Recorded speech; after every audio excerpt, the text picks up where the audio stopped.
Hello and good morning, listeners. Welcome back to Almus Market Mornings, your daily dose of global financial updates. I'm your host, Swaraj Rajagopal, and we have got you covered on everything from currency shifts to pivotal central bank decisions and important speeches. Plus, you'll gain expert analysis on macroeconomic data that's shaping the market narrative right now. Join us for this episode and navigate the markets with confidence.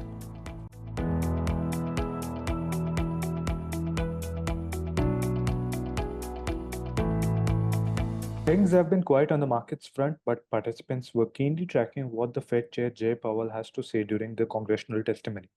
Good morning, JK. Your take on the testimony. Is there any new information which market participants didn't already know?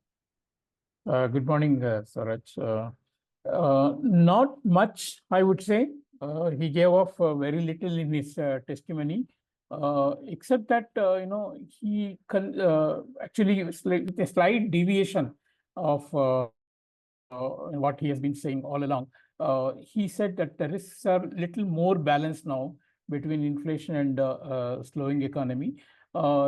He also said that the labor market is definitely cooling.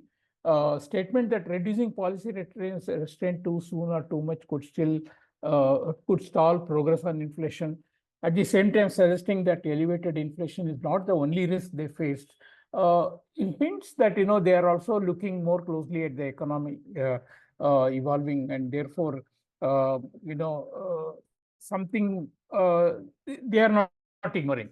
So basically, it is the shift in slightly dovish side, but not really giving off much in terms of timing or the extent of rate cuts. So even the market reaction can really show you that the expectation of rate cut in September has actually moved down to 73% from 80% that was seen earlier. Of course, 2 rate cuts are being priced in, and yes, what I feel is that Fed data remains data dependent for some more time, and if more weakness seen in hard data, like inflation reading at 2% from a month-on-month basis, or unemployment rate going further up, or even consumption taking a stronger downturn, these are hard numbers that can actually change more to the dovish side from the Fed. But definitely they are very, very slow in going towards a rate cut or moving towards a dovish stance, and their restrictive policy is what they're holding on to still on the mainly on the inflation front. I think the market will be looking forward to numbers like retail sales, CPI number, of course, this week, and the GDP number, core PCE. So these are the numbers that the market will be looking to. But I think unless these numbers give a very sharp deviation, I think markets have by and large now settled into a rangish kind of situation, because we are also heading into a summer break from the middle of this month till August. But then moving forward, a lot to look forward to, because the US political scenario heats up, and we will have a clearer indication of who is more likely to come. As of now, the contest is not not too close, not too deviated. Trump has some advantage, but people are aware what will happen if the Republicans come back to power in terms of inflation and also the deficits, trade wars, and possibly the currency depreciations also. So my view is that yen and yuan being the low yielders will continue to see a weakening path. Euro definitely will take cues from the political developments in France, which seems to be still murky. Although behind the scenes, the hectic parlays are being mentioned about forging a coalition between Macron's centrist party and the left groups. But how far there will be unified view on policies is very important, because France is already on the edge in terms of the fiscal policy, and therefore further looseness can be detrimental to the bond market in Europe.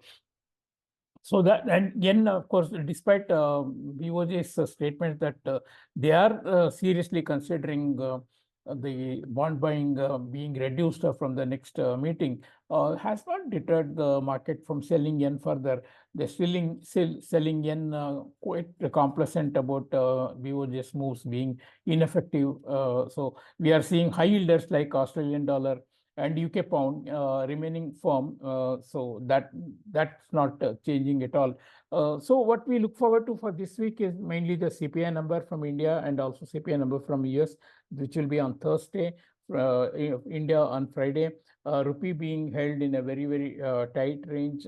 Really, we have not seen that big flows that we were expecting after the inclusion date of 28th or last Friday.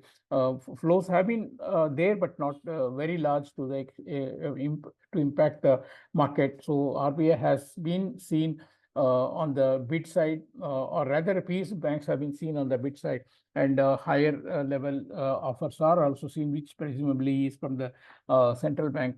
So no real move, but we look forward to the budget which is coming up in the next 10 days. So a lot of expectations which is being built into the stock market as well as on the bond market.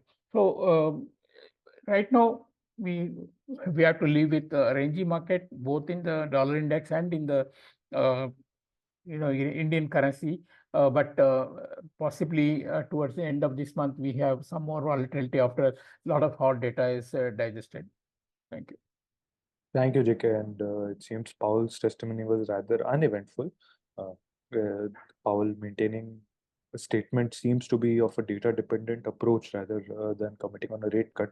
But of course, post-testimony, probability of a rate cut in September has moved down from 80% to 73%.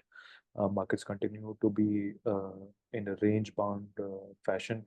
Yen and Chinese yuan continue to trade weaker, and rupee, of course, maintaining a tight range. That's it from us today. Thanks for listening. Tune in tomorrow for the latest in the financial markets.